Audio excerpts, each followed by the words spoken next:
I'm Jennifer Whitten, Chief Operating Officer for Heritage Ministries. Today on Veterans Day and every day, we give thanks for the many brave men and women who have courageously served our country. Heritage considers it a blessing and an honor to be able to serve those who have served us. Today, we celebrate and thank you. We hope you will enjoy this video that showcases many stories of many of our residents who have served our country. To our veteran residents, our veteran staff, our veteran community members, we thank you all and we appreciate your service to our great country.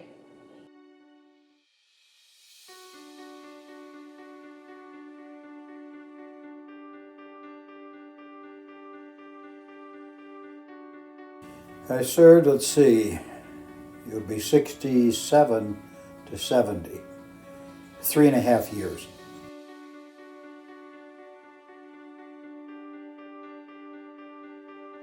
I was married and had a kid, working at Eastman Kodak and attending school full-time as a chemist.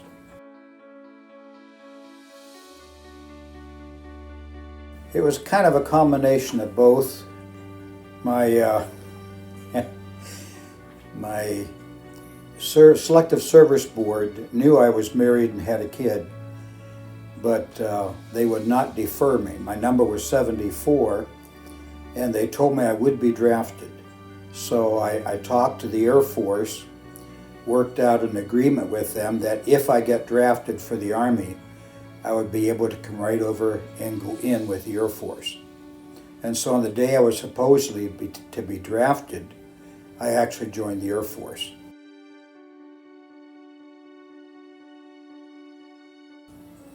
Frustrated. I really kind of wished I'd done it the other way, but maybe I wouldn't be alive today had I done it the other way. Most medics, many medics, did not make it back. Going in the Air Force, I thought I could kind of choose my career a little bit more. And in a way I did, but I still ended up as part of NOM. We lived in Okinawa, Japan for 34 months. After tech school and training here in the States, I was transferred over there for an 18-month assignment, and I was able to get my wife and family over there, which was wonderful. So after a month and a half without her, she was able to come over and join me. And our work there was we flew what they called Combat Apple, 737s. The big tanker was modified with extra big engines, and we flew over NOM and took radio intercepts. So I was a communications analyst working in the security service of the Air Force. Had a top secret clearance as part of that.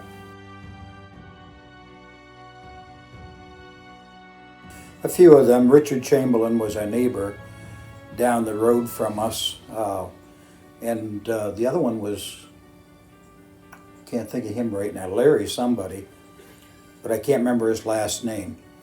But we served together there. In fact, we lived just a couple houses apart.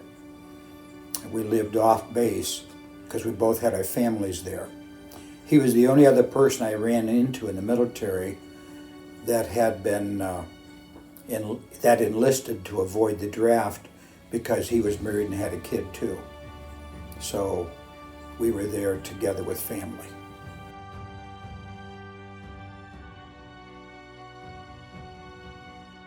It was great. Pretty simple, hot. The weather there is 99 degrees with 100% humidity all the time. And I found out it could be 100% humidity and not rain. I suppose those on the ground in NOM discovered that as well. But Okinawa had very similar temperatures. It was quite hot.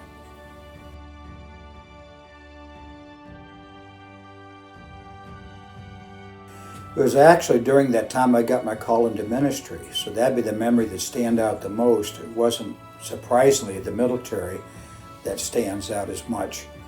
But the Lord called me in the ministry while I was in the military. And I knew I didn't want to stay career military. After a couple years, I figured that out.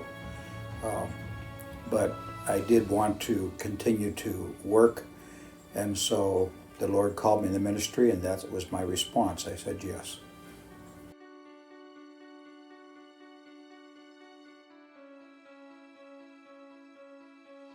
That was difficult for them as well, because we didn't expect that to happen. The recruiter told me that they wouldn't draft me if I was married, going to school, and had a kid. That was not true. So I had to go in and serve. When I was glad to do that, I was glad for my service time. It was quite an experience. We were able to make some decisions that saved some pilots, saved some lives. Part of my job was to coordinate the rescue of downed pilots when they were shot down in Nam. And so I had some involvement in that. I wasn't on the ground for that, but getting radio intercept, I could tell them where they were, and then they would send the Jolly Greens in to get them out.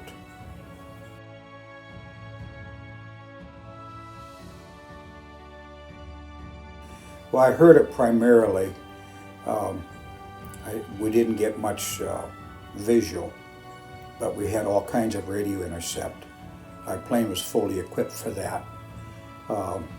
Once in a while I'd get chased by a MiG coming after us to shoot us down. The plane would do a vertical drop from 50,000 feet down to about 10,000 feet. Depends on how high it was when it started, but it was quite a drop. At the bottom they'd level out, and we could actually outrun a MiG-21, it was called at the time, high performance. We could outrun it for an hour because the engines that we had and because the vertical dive that gave us the added speed. We could maintain that for an hour. At that point, the MiG had to make a decision to pursue us and shoot us down or turn around and go back because he was low in fuel.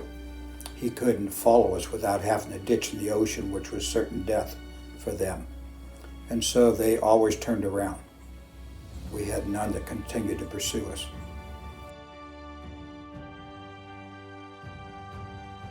We were able to talk by Mars radio station. We didn't have the cell phones we have now.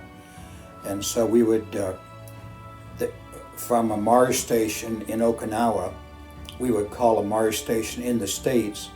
They would put it on a phone line, and then we could talk back and forth. That's how I talked to my wife before she was able to come over and make arrangements to get her there. So we did a lot of that kind of communication.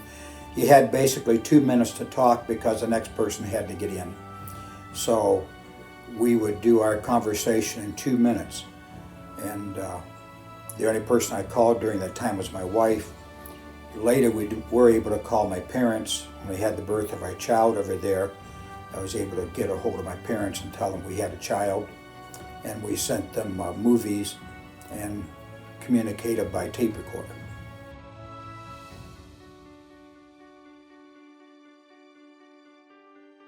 Played a lot of ping pong besides work.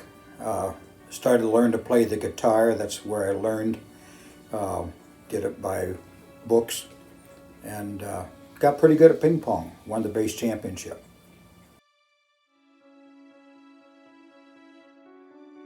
Well, we were there 34 months, so we came home in 1970, and then I went back to school to finish out my education.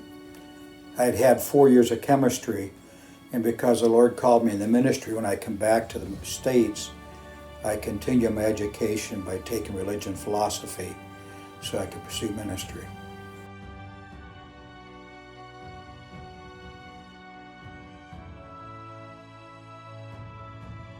No, we didn't have a lot of traumatic adjustments that way. The worst it got for me in Okinawa in working, the job that I had was during the 21-day bombing runs that was ordered by the president. We basically were working 12 hours on, 12 hours off. And so I was calling airstrikes in Nam, taking out airfields, those kinds of things, because the B-52s were what we were kind of guiding in and out. And it was during that time that I found it difficult to continue my job, though I did, because I was getting radio intercept of people saying, here come the B-52s, I wonder if they'll get me today. And so we would hear some of those that would never come back on the radio. We heard some of those that were back on the radio. So we knew that we were calling active strikes and making good strikes because they would disappear.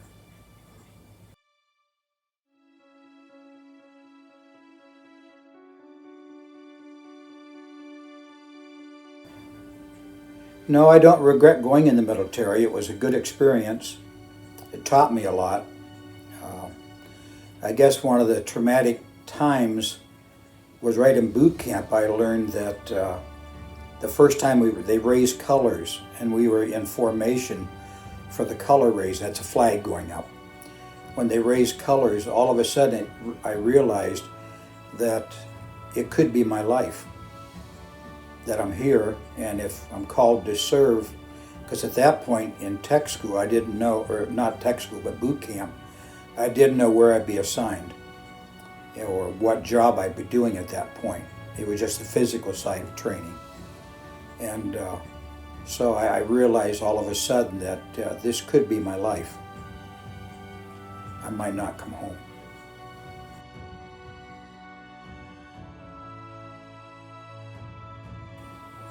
At that time, when I was in boot camp, she was home with her parents.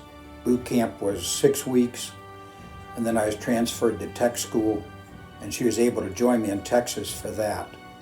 And so that was a blessing. But I was basically 6 weeks without her, and we had never been separated prior to that. And so that was difficult, as well as the 6 weeks again when I went overseas before she could join me. I guess it was 3 months I was over there before she could join me.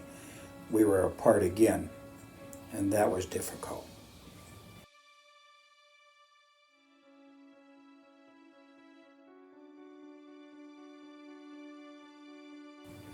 All kinds of shenanigans took place in there, that playing tricks on each other, those kinds of things. We had a lot of fun, as well as a lot of seriousness.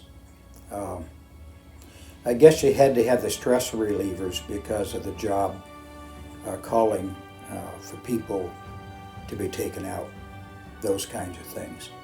But my job was to keep track of the aircraft that the North Vietnamese had, to know where the aces, those that shot down 5 or more of our planes, where they were residing at, what airport they were at. We would take those airports out routinely, and they would rebuild them. So all kinds of things like that. It was kind of like a chess match. You had to, by the radio intercept, figure out who's in charge of what and where they're at. And like putting together puzzles. So the whole time I was in the military, I was putting together puzzles. I got pretty good at it. Found I had a talent to do that.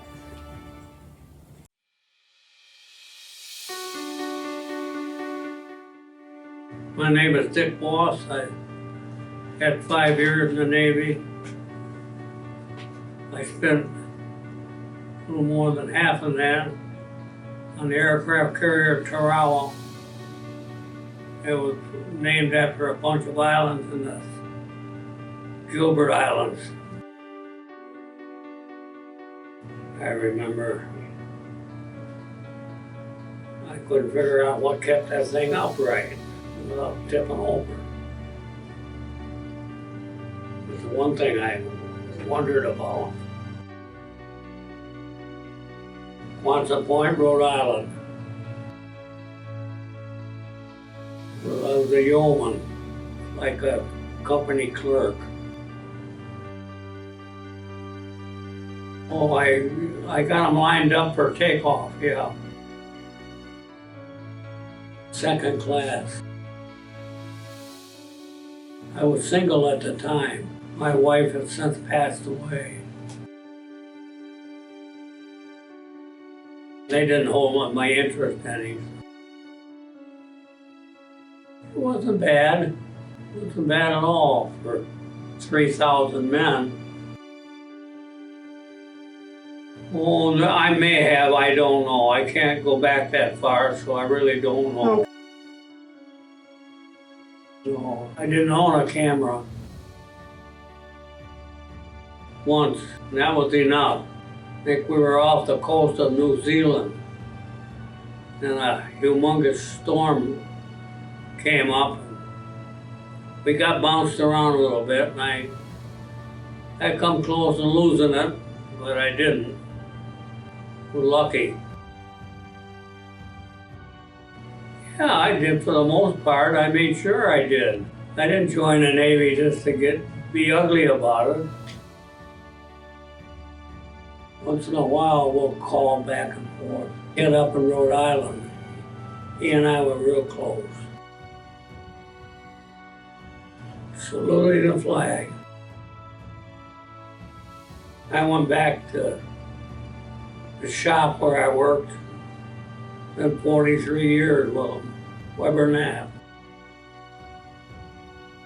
Yeah, I went to a couple of them. They were quite interesting.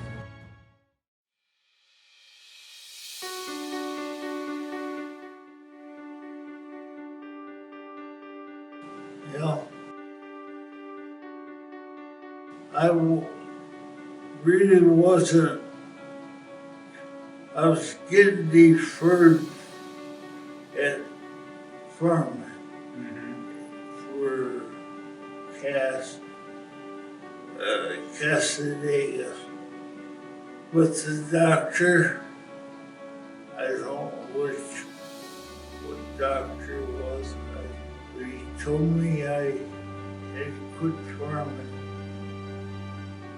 because I hurt my back. I was baling some hay in Jamestown, 100 pounds, up in the mall was coming at me, and I picked it up and I slipped my right foot in between two bales of hay, which threw the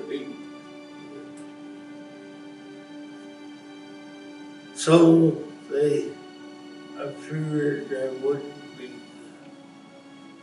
be deferred in Buffalo, but I was right by one step forward.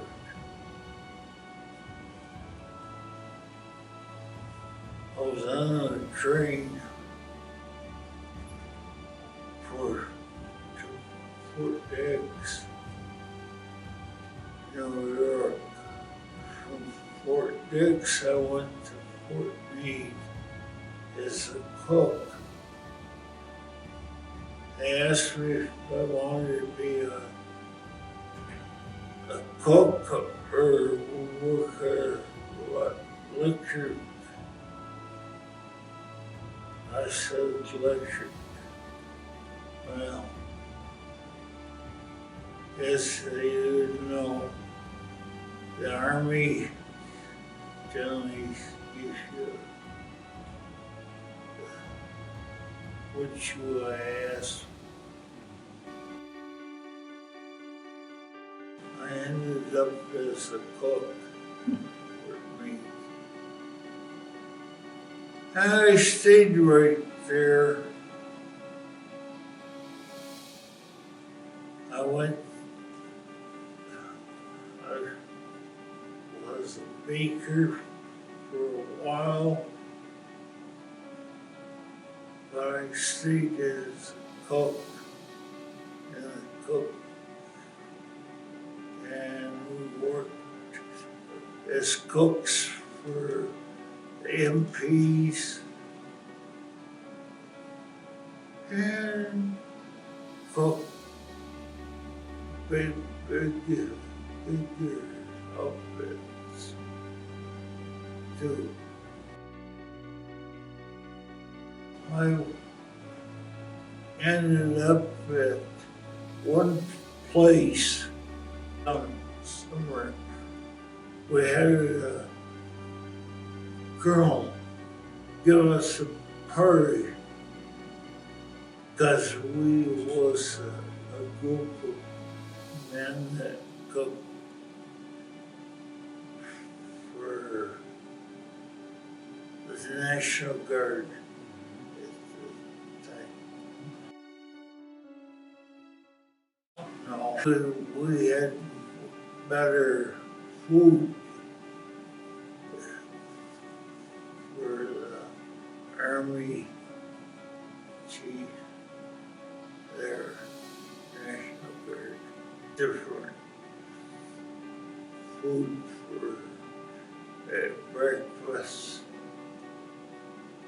They had their choices of food, and some of them were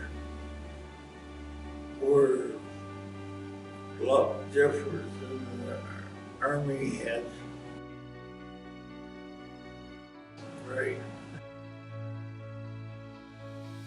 No, just short term.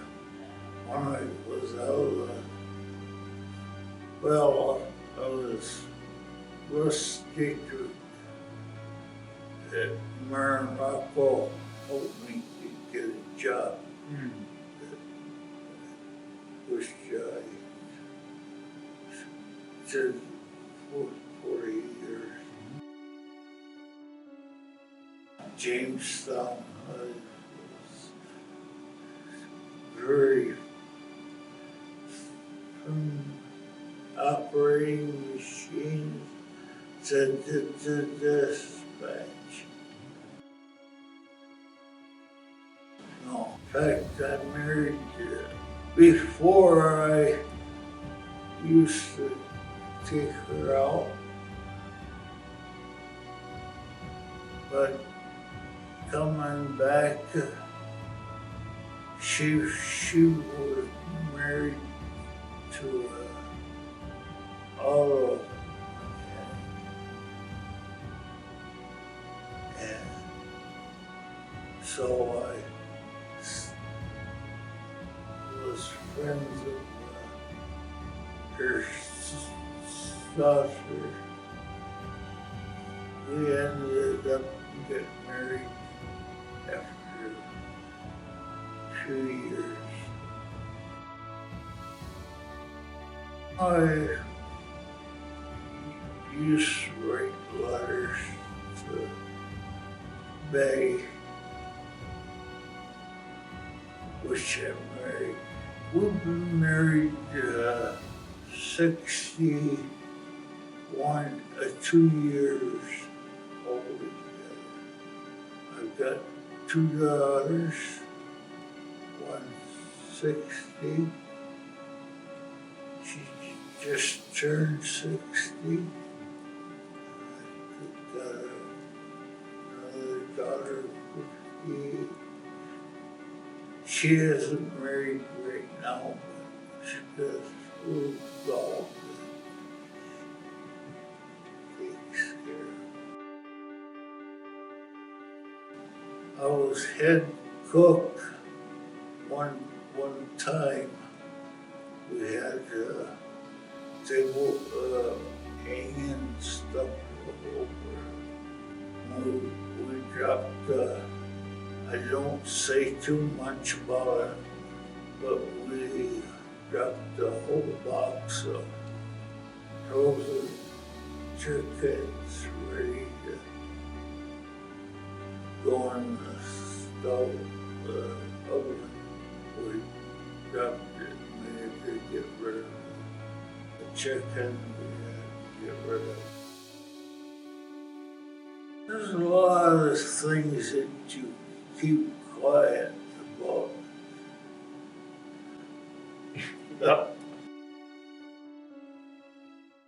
Well, I'll tell you, cooking for 100-some men is a different experience cooking for 2.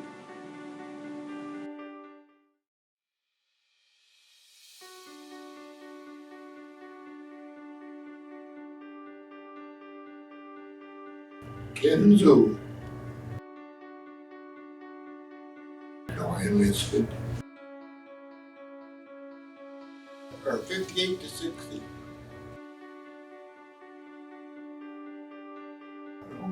I have 2 brothers in the Army, 2 brothers in the Marine, 2 brothers in the Air Force. I just made it even that way.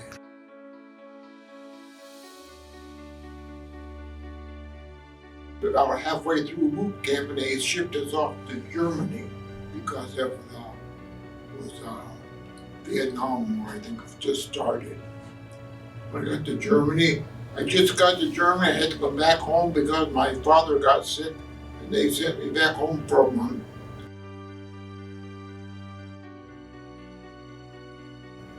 I rode mostly on rifle teams.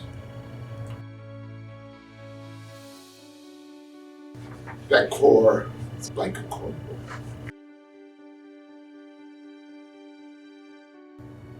Just, I got a few medals for being in the rifle team.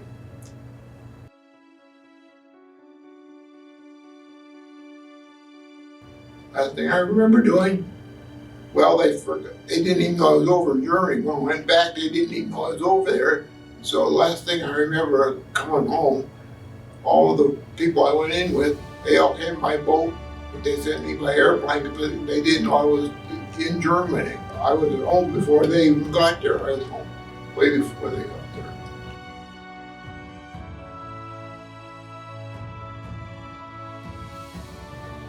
Went to see my parents, I guess.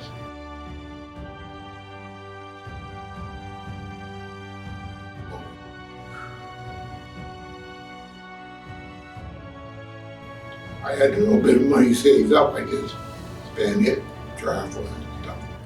And whenever I ran out of money, I went into Sheldon's ball hat factory.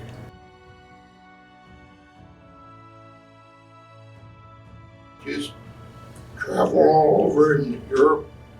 Went to Paris, I went to France, and I went to Eiffel Tower.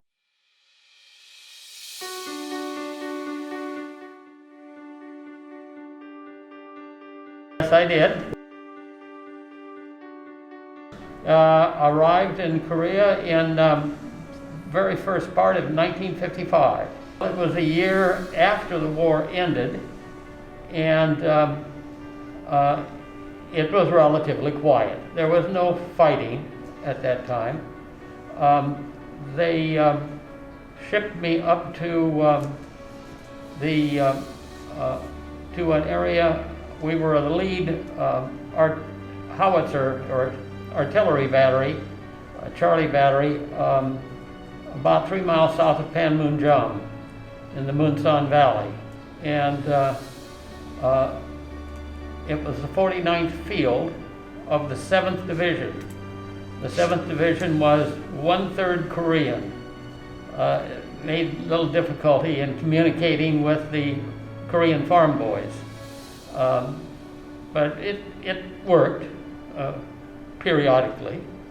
And after 6 months there of relatively inactive occupation, I was able to finagle a transfer to Division Artillery Headquarters. At that point, I remember I got my first shower, which was nice. And once I remember it was warm, the water was warm. You didn't get it very often, but it was nice. And it was totally different, really. It was more of an administrative operation, and it allowed me to mix with a lot of people that I normally would never have had a chance to meet.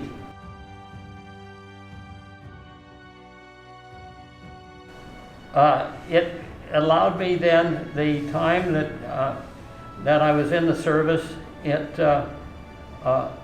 got me to start to prioritize my life. Up to that time, I was just a so-so college student. My brother had gotten a PhD, and I did not follow him, obviously. And I thought, and then also worked briefly during summer vacations an assembly line at a brewery. And I thought there has to be something better than this. And the Army also told me that the Army was not my calling. And I was actually a volunteer draft at the time. It merely meant that you were drafted, you merely volunteered to go in at a specific time. And it worked out well for me. I was able then to buckle down and finished college, did a little graduate school, and I was more focused. And so I would really, it's always been my thought that we should have a draft. It allows that gap between high school and college. For some people it helps, maybe others it didn't. I was in short of 2 years because when you went to Korea, they brought you home after 16 months. So I was still had about a month and a half, and at Fort Lewis they said, we get you people out of here. We pay you off. We muster you out. We don't want you here any longer because you're nothing but trouble. Nothing but trouble.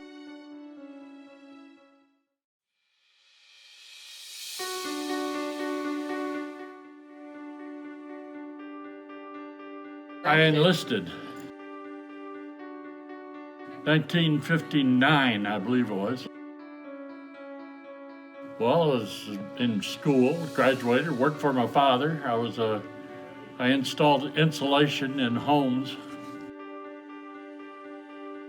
I remember that they drummed into us about our sleep, about making our beds and making them properly, and then physical fitness. Well, I went all over. I was in Texas. That's where I started and went to school. I was an aircraft mechanic, so I went to Kansas, and to Nebraska. And Texas, Kansas, Nebraska. I went overseas to Germany. I was there for 7 years. I went to Korea. I went to the Philippine Islands. When I was in Germany, I visited Denmark and Switzerland and Sweden. Not too much, actually, because when we were dispersed to our first physical air base that we was going to be at for a while, nobody went to the same air base. Everybody split up and went all over the United States, so consequently, you lost contact with these people. When I first went in, busy. I mean, you got up and you had to make your bed, make it properly, and then you stood by it and they inspected you and they inspected your bed. You had to be dressed properly, had to have your shirt on, your pants on, your belts were right, your boots had to be shined. You had to have your hat in a certain position. Then when they got done with you on the inside, you went outside. And when you went outside, why, then you started your physical fitness. I loved it. I was in it for 20 years. Well, I would go into the city, wherever we were at, and visit the city, look at the stores, etc. Or I would study, especially if I was going to school to become my aircraft mechanic. I'd study the books about engines, rebuilding and putting them back together again, and taking parts of the aircraft off and putting them back on, inspecting where the fuel tanks had.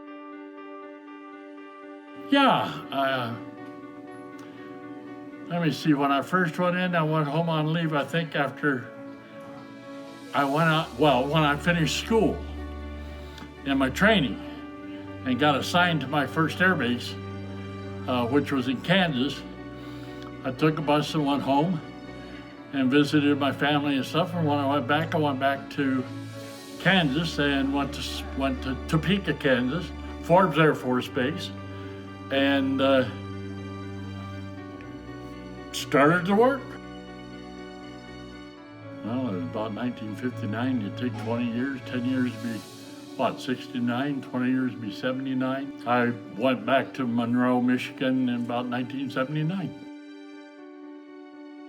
Well, I was going to work for my father and do all that kind of stuff, but I found out about a job as a civil servant for the Army. I applied, got accepted, and became a technical advisor for the Army. And again, I traveled around, spent 7 years in Germany, and I helped the Army. If the soldiers were working on a vehicle, i.e. their tanks, let's say, your M1 tanks, and something happened to the M1 tank and they couldn't figure out what it was, why then they would come and get me, and I would go out to the tank and help them repair it and get a job. I had to be prepared to go into the war zones right along with the Army, and I had to help expedite the parts for the equipment that they had when they broke down. Your HEMTs and your Humvees and your tanks and all that kind of stuff. I spent a lot of time in Warren, Michigan, right next to the factories where they built the tanks. And that's where I did 99% of my training as a civil servant.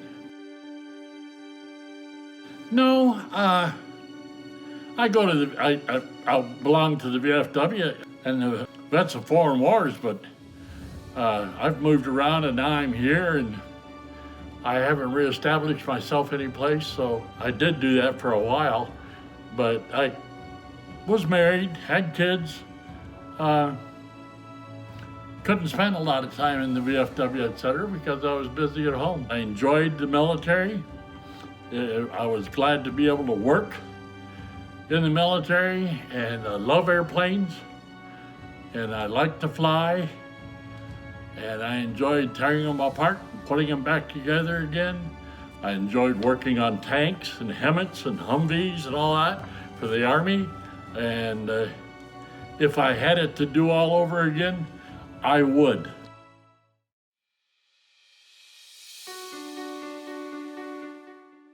My name is Leland Spear. I was born October 20th, 1939. I served in the U.S. Air Force. I was in close to 8 years. I've been a lifelong truck driver over the road. That's been my main employment. I was 17. I quit school to go into the service. 1956. Numerous amount of places. Stateside, I was Missouri, Texas. I was in England for a while, Germany, Spain.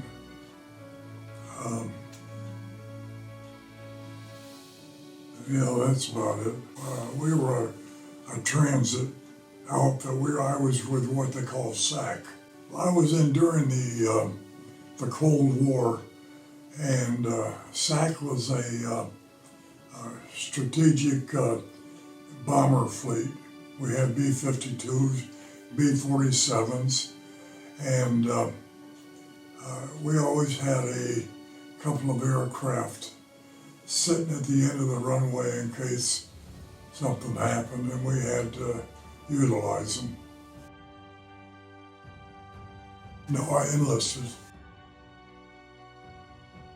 I've lost track of everybody. Yes, I was going to try the Marine Corps. I went to the post office to sign up. The recruiter was out to lunch. So I kind of made me a little mad, so I went down to the Army branch, and they were out to lunch. Same thing happened with the Navy, and the only one that was in his office was an Air Force recruiter. So that's how I ended up in the Air Force. And the fact is, I've always had a great love for airplanes. Yeah, I was terrified. The drill instructors came right in on us and barking orders and made it very stressful. It was hard. Yeah, I had two black TIs, and they were twins, and we couldn't tell them apart. And they loved to play that role of, well, he said that, no, I didn't, you know, and it really made it hard. Well, yeah, I went to school for 9 months on instructions on a B-47 bomber, and that covered engines, instruments, a whole multitude of different areas of the aircraft that we had to know about. San Antonio, Texas. England. That was pretty uneventful, long trip. I was stationed at Whitman Air Force Base in Missouri at that time, and then transferred over to England. I was what they call a crew chief. We had 3 men on an aircraft. There was a 3rd man, there was an assistant crew chief, and there was a crew chief. And once you obtained a crew chief, those other 2 men were underneath you, and you were the more or less like the owner of the aircraft. There wasn't too many of them other than just flying to different places. It was pretty uneventful. I was married at the time, and I lived off base. And it was just, other than being put on alert status, it was pretty much just like a civilian job. No, lost track of all of them. No. Actually, no. Things were pretty quiet. I lived in a very, very, very small town called Knobnoster, Missouri. I lived up over a liquor store, and I remember the couple that owned it. They were an old couple. My wife and I, we used to just get in the car and go out and drive through the country. And I had this was in 1956, and I had a big old 1948 Packard. And it was a heavy car, big car. And we used to just love to go for drives. That's about all we did. We'd go for ice cream and just pretty much what everybody else did. No. Yes, they were. 30 days, I think. No, the club, USO Club, that was a place to socialize on the base, and they had different things for the servicemen, like typewriters, and they didn't have computers. We could go in there and socialize, and they served what they called 3-2 beer. It was like a near beer, and it was only 2%, that's all you could get. No, I've always meant to, but I just never got around to it. No, I was not a pilot. Oh, I've been on commercial flights, a B-47 bomber, a KC-97, a refueler. I was just overwhelmed with it. You know, there was so much to look at and so much to do. Oh yeah. I had one fellow from White Plains, New York. He was the third man on the crew. And I had an assistant crew chief. I can't remember where he was from, but I had a master sergeant that was in charge of our squadron. And he was in, at that time, he was already been in for 10 years. And he made master sergeant in 10 years, which was really, really good. And he was very instrumental in my life with being a crew chief there. Quite a while, I can't remember exactly how long, but we pretty much stayed right in the squadron, more or less. No. Well, they had, there was one incident that stood out. I don't think I'll ever forget it. They were repaving the runways at Olathe Naval Air Station in Missouri, and they brought a bunch of fighter aircraft and parked them right close to the runway while they were working on the runway at the other base, and a B-47 crashed on landing, and it was a pretty bad scene. There was, I think, three men lost. No, it was a different squadron altogether. Oh, good, very, very, very good. Yeah, my wife and I settled down in Endicott, and I was married for the first time for 10 years, and then my wife and I got a divorce, and I remarried, and was married for 43 years.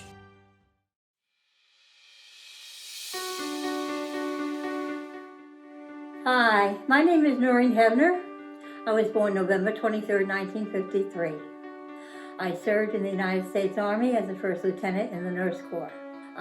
When I was in high school, 2 recruits came to recruit us to go into a program called the Walter Reed Army Institute of Nursing, in which they would pay for all of your education, and then you would commit to serving 3 years afterwards.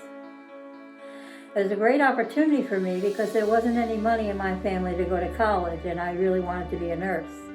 So this was a way of getting a scholarship. It was really wonderful when I was picked. I was one of 3 girls from Long Island that was picked.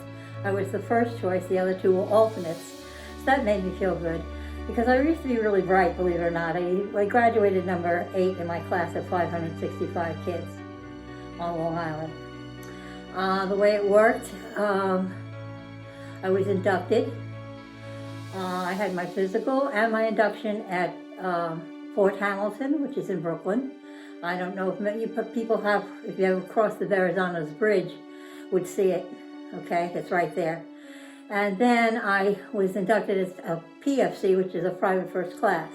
That was my rank during school, and I got a monthly salary from the United States Army while going to school, so it was a very good deal. My father, I know, was very, very proud of me. So I graduated. Well, no, actually, I'm sorry. I spent 2 years at college on Long Island and then went 2 years down to Walter Reed Army Medical Center, where all of us in the country, there was a girl from every state in the Union, did their training for nursing. And then when I graduated there, I served there. I got picked there, and I decided to pick there because I met my husband there, and we were already pretty serious. So I decided to serve there.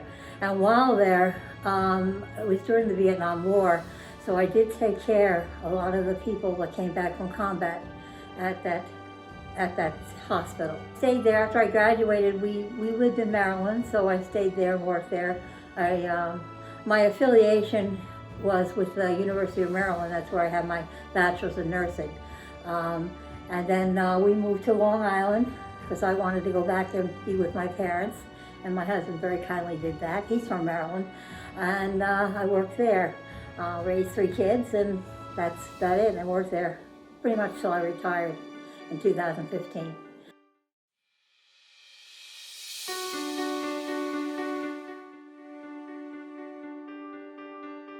Raised on a dairy farm.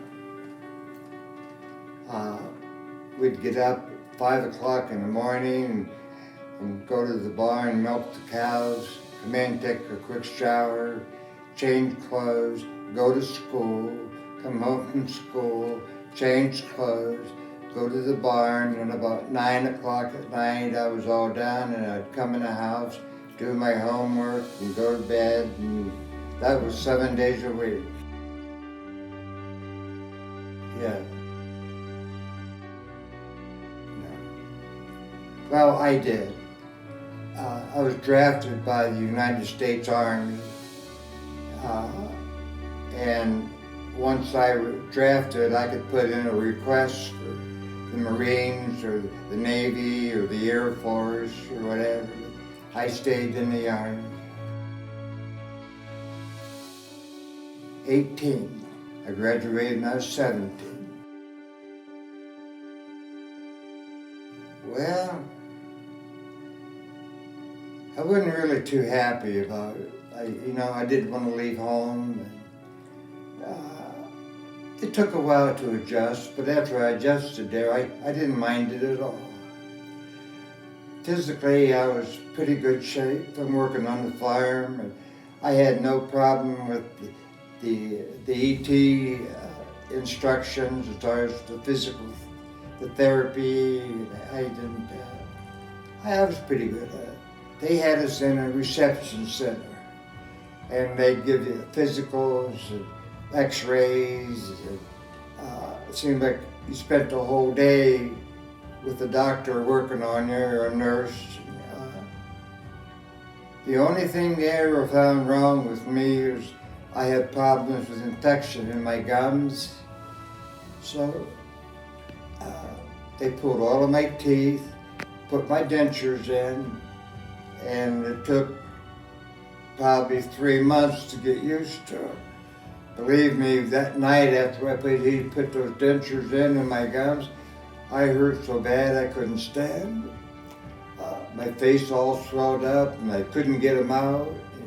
And I spent the whole night walking the barracks floor. But I wouldn't trade them for anything now. I was in the 7th Cavalry Air Cav. We would fly into a destination and slide down a rope out of the helicopter or jump out of the helicopter. That's how come they called it the Air Cav. No, I switched over to the 101st Airborne, and I jumped out of airplanes.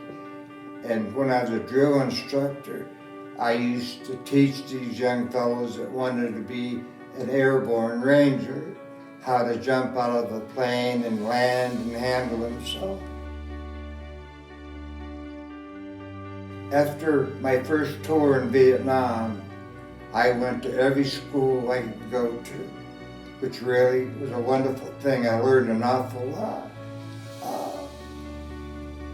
They flew us in the mountains in Russia, and we jumped out of an airplane or a jet, and we spent 3 months in the mountains in Russia.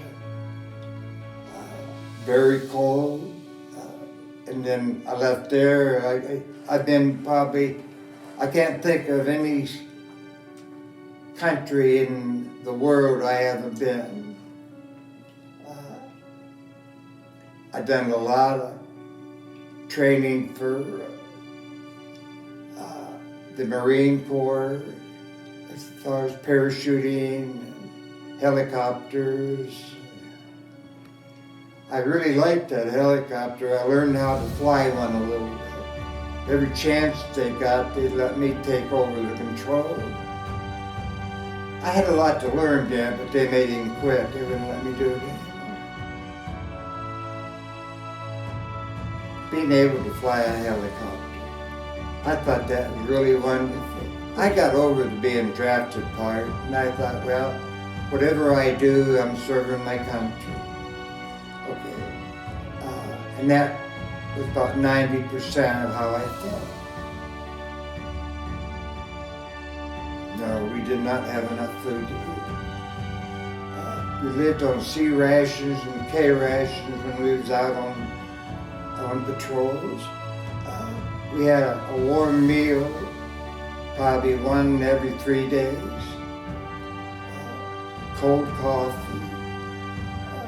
I gotta say my favorite was Franks and beans out of all of them. I couldn't stand the eggs for breakfast. I can't remember what we had for dinner, but it wasn't good. No, in here. No. Very, very seldom. I start talking about in Vietnam, Marion, I lost a whole lot of good friends, and I learned the hard way, you don't make friends because they're too hard to lose. Out of all the people that I served with in Vietnam, we had one that was still living, and he was in Florida. And after a couple of years after my wife passed away with cancer, I would go and go down to Florida and spend the summer down there, and the winter down there and the summer back here. I enjoyed that. We used to go shrimping every night and fishing every day. I really enjoyed that.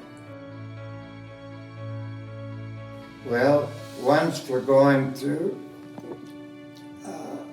basic training, once we're going through AIT, about all of them's going to school, 2 of them for being in different countries. I can't remember what all they're for. Except for serving 2 of them or 4 of them for serving in Vietnam. That's Airborne, 101st Airborne Ranger. And I was a Sergeant E7.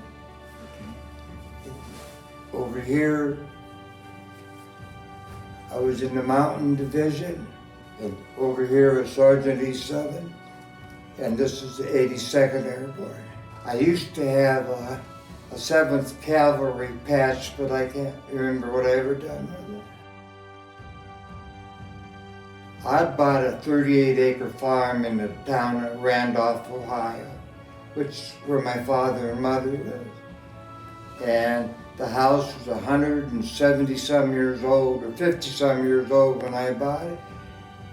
There was no electricity, no plumbing, no plaster, just big old beams. And so the downstairs had plaster in it, and I had to chop all that out of there and get rid of it. And I would come out of there after work, and it'd be black as your shoes. I would work on that. When I got to leave, it was 30 days. I'd work in the house about 25 days, and then I'd go back and report in. Terrible.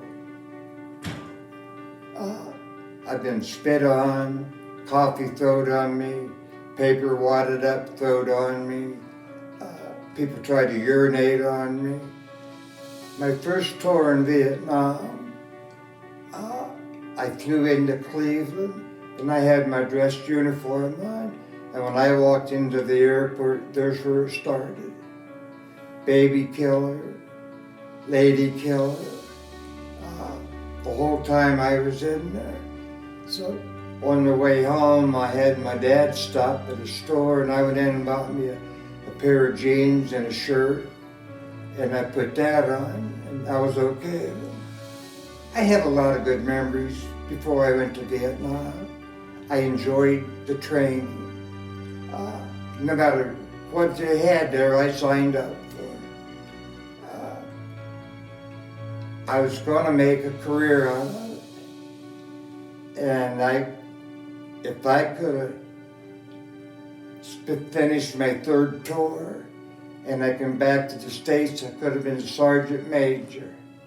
And the only thing I had to do was sit behind the desk. That was my goal. I had gotten married between my second and third tour in Nam. And we have 2 wonderful children, a boy and a girl. My wife passed away with cancer. I gotta say, that was the hardest thing I ever went through. I'd rather go through Vietnam again than I would go through her passing away. She was a wonderful lady and I miss her every day more and more. But I'm getting older every day too. I'm 78 years old. I have a lot of good memories. I have a lot of bad memories that I try not to think of. I have to watch very closely what I watch on TV or the radio or whatever. I'm a Western fan. I love cowboy movies. Yes, I would. I really, truly think they should start to draft up again. Because these young people growing up now have no sense of responsibility. They're lazy. The only thing they want to do is play video games, and that's not right. They need somebody to teach them how to be a man or a woman. When I went through military, we didn't have women soldiers. The only thing the women were in were nurses. They wouldn't take a male nurse. That was out of the question. And the male nurse, I'd say the nurses had a pretty rough time. I had several medics throughout the years. That was one job you couldn't pay me enough to do. I wanted to become a chaplain driver. That would have been a really good job.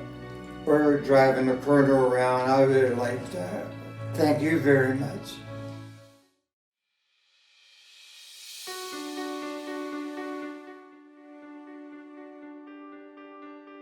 What Benny in Georgia, what Mama in New Jersey, Benny. All kinds, from instructor to student to mechanic to inspector. I should be lucky. Worked on tanks. I was drafted. Yes, for a while I got married. I got married when I was in the service. In the neighborhood, church. With her, one. It was a pretty good tour of duty. They wanted me to become an officer, and I didn't want to become an officer. So they gave me a choice. In fact, they kept after me. I said, okay, well, what can I do with it? I don't want to be an officer. He said, well, you can go to school, right? What school? So they gave me a choice of radar or guided missile. So I knew nothing of guided missile. At least I knew a little bit about radar, how it worked. So I chose radar, and they sent me to school in New Jersey. My class was 3 students, GIs, under a sergeant. But it just happens that the other students were not students. Their parents were in the electronic business and they knew all about so the sergeant got together with them and they would play games. And he told me, well, just read the book. They were playing different games that they could do. So after, 6 months, I think it was, to the head of the school, asked to be released, transferred. He said, no, can't do it. We got a recorder to film. You have the capacity. Your scores show that you can learn. I said, but I can't learn because we're not doing the text of the book. They're playing around with different games. And excuse my use of they were Jewish, the sergeant and the students. So they kibitz all day long. So after, I think it was 6 months, I went again to get asked to get out. They finally let me out. And then I got transferred down to Fort Benning, Georgia. Too short a time to go overseas. So he asked me what I wanted. He would do what do I want? Yeah, what kind of a job do you want? I said, I'm a machinist. That's what my background is. So they sent me to a company in Fort Benning to go as a machinist. So I went to the machine shop and he said, well, we're all filled up. We've got people waiting around. We got 4 to 5 people waiting around for positions in the company. They were mostly German, the DPs. He said, well, he told me to go to the motor section, the motor division. So I went to the motor division. He said, well, we don't need any help there either. We're filled up and we've got extra people. Go to the track section. The track section, that's where they work on the tanks and stuff, the heavy stuff, hard work. They said, oh yeah, we got a place where we can use you. I said, okay. So I worked for a while as a mechanic. They were training me and I was learning. I knew a little bit of mechanics. I could do a job on a car, making car engines, car transmissions. Know a little bit about it. So in about I don't know what it was, 3 weeks or so, they said, well, we're going to make you an inspector. You take the vehicles that come in, road test them, write them up, whatever's at fault. And then when they're through fixing them, take them out for the retest. You either pass them or reject them. Okay. Plus I was in charge of the tool room, so they kind of hurried up and gave me another stripe. So I was a corporal. That I liked, being a corporal.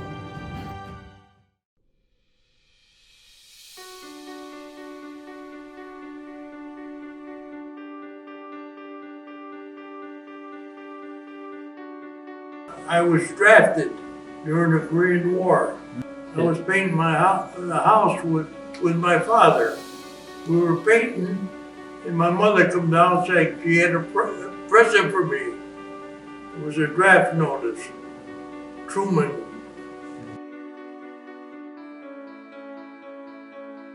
About a month. Fenton Mansion. Okay. Fenton Mansion, big house. We all went up there and took a physical. I went to Buffalo, got sworn in, and then I went to Fort Devens.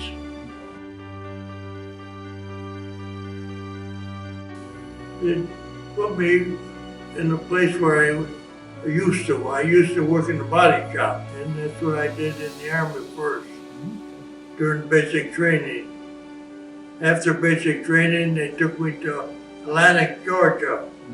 I went to school down there for doing body and fender, which I always done. And I used to work for my Uncle Charlie. He had a body shop. Make a lot of friends. I had a good friend in Buffalo.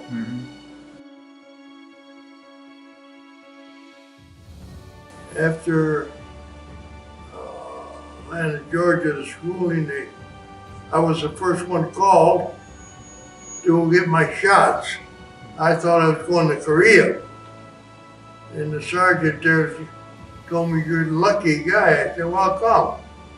He said, "You're going where I've been trying to go for years, back to Austria." I said, "What am I going to do there?" I don't know. So that's where I went. Supervise the civilians.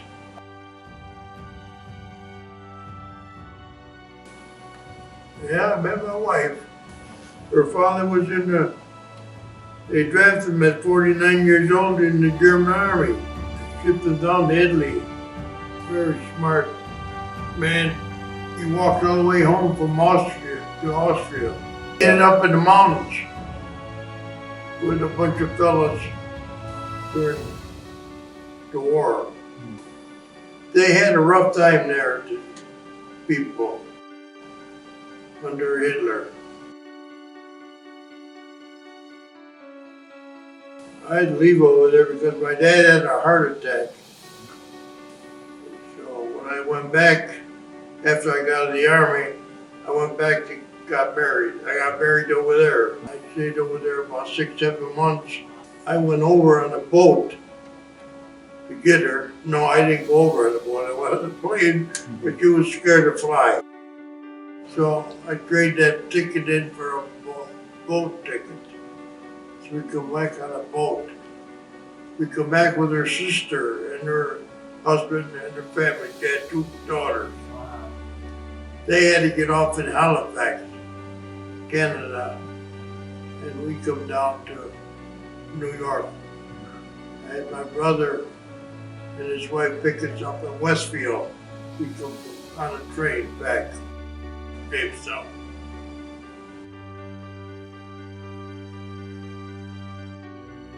One day, me and, well, we used to call him Oberpa, like Grandpa in German. And we went up in the mountains because he was dealt in lumber and cattle. That was his business. And he took me up there, showed me the trees, you know, that had to be cut, and once it had to be, and the day was a beautiful day. So I sit down there and look, the valley was just gorgeous. I mean, if heaven looks like that, it'd be beautiful. It was a beautiful view, and I never forgot it.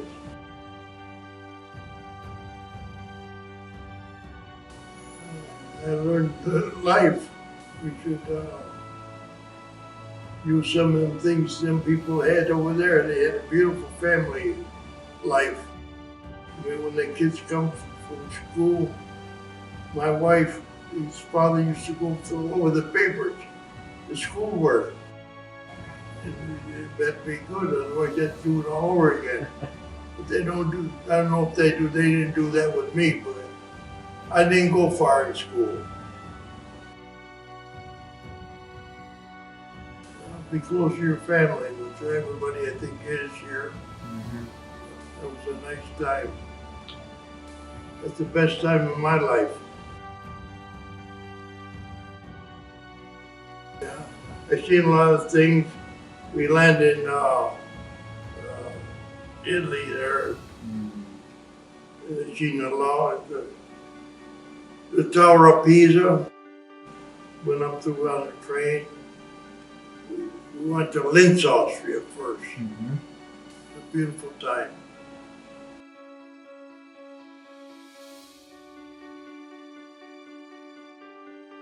The government sure been nice to me. They give me an electric wheelchair, another scooter. Actually, I don't think I deserved all that for what they done. They give me, but they did. So I think the veterans, they treat the veterans pretty nice. And I thank them for drafting me. it.